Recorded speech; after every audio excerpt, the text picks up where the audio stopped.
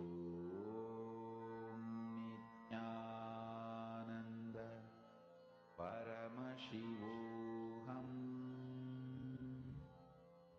Om Nityananda Paramashivoham Om Nityananda Paramashivoham Om Nityananda Paramashivoham Om Nityananda Paramashivoham Om Nityananda Paramashivoham.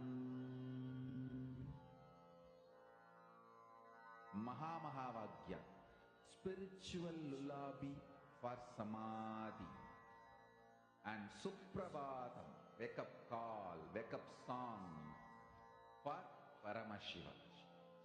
This Mahamahavaagya is spiritual lullaby for you to fall into samadhi. Suprabhatam, wake up song for Paramashiva to wake up in you. Just remember this one powerful cognition. This Mahamahavaagya puts me in samadhi. This is spiritual lullaby for samadhi, and Suprabhatam, wake up song for Paramashiva in me, for Paramashiva to manifest. With this one spiritual powerful cognition, chant this Mahamahavaagya.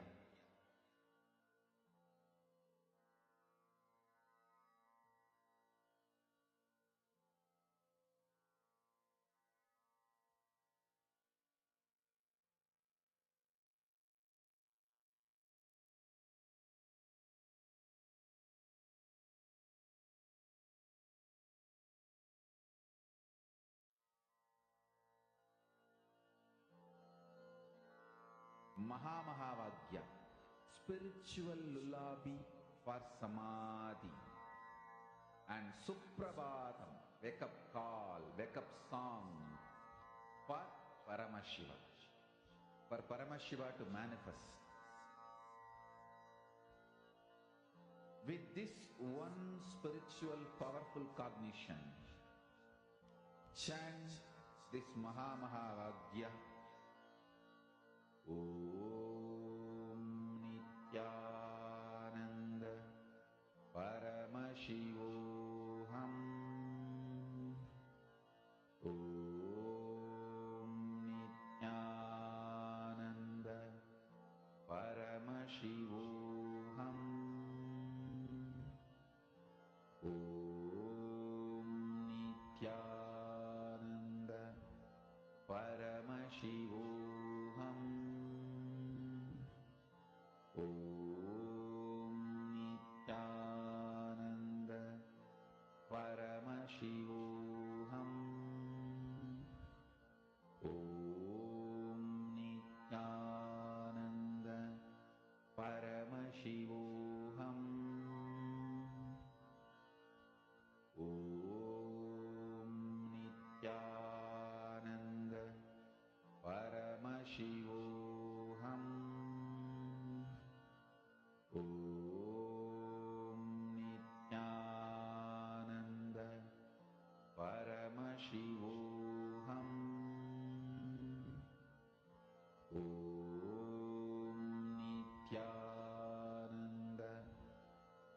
Paramashivoham. Om Nityananda Paramashivoham.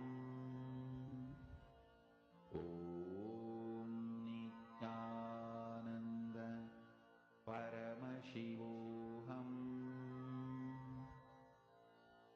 Om Nityananda Paramashivoham.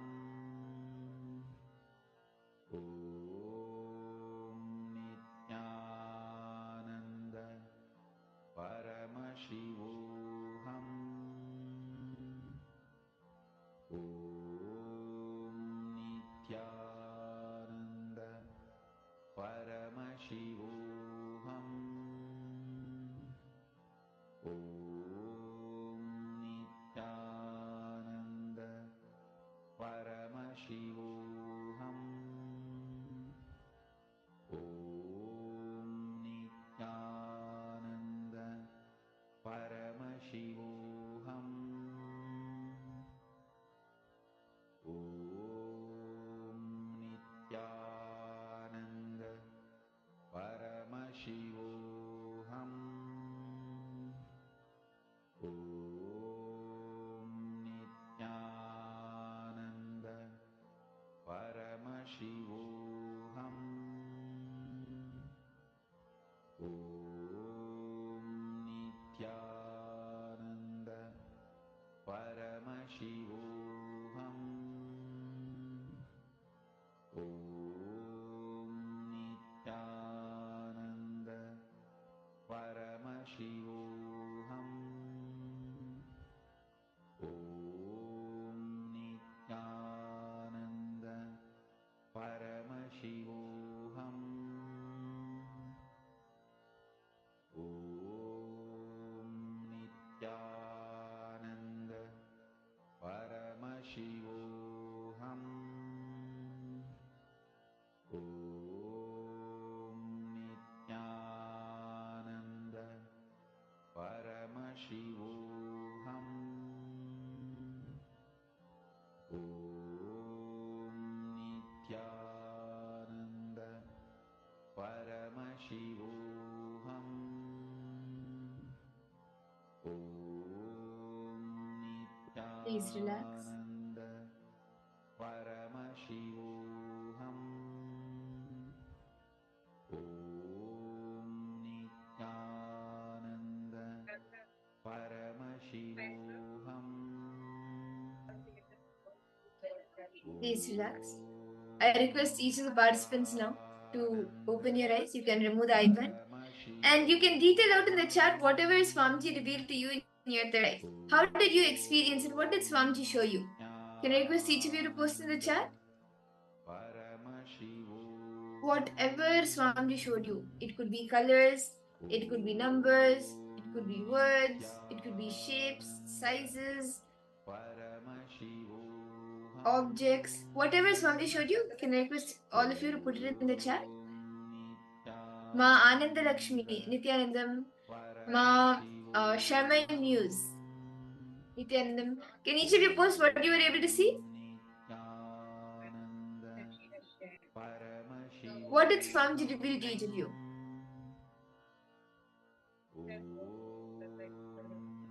Okay. So shall we see the answer now? Let us see what was the image that was being projected for all of you.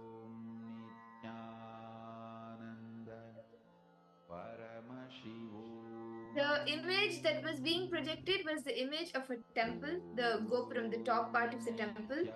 And you can see it's like a beautiful scene of the sky behind. And it's quite colorful because the gopurams are painted. And yes, this is a gopuram. It's a picture of a gopuram. So this was the image being projected for all of you to see. Shall we do another quick round? Shall we all do another quick round? We'll be projecting another image for all of you. I request each of you to please tie your eye bands again.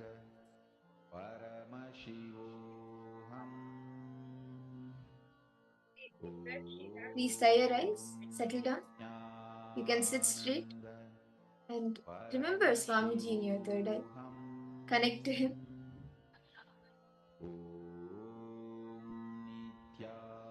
Chant the Mahavakya intensely.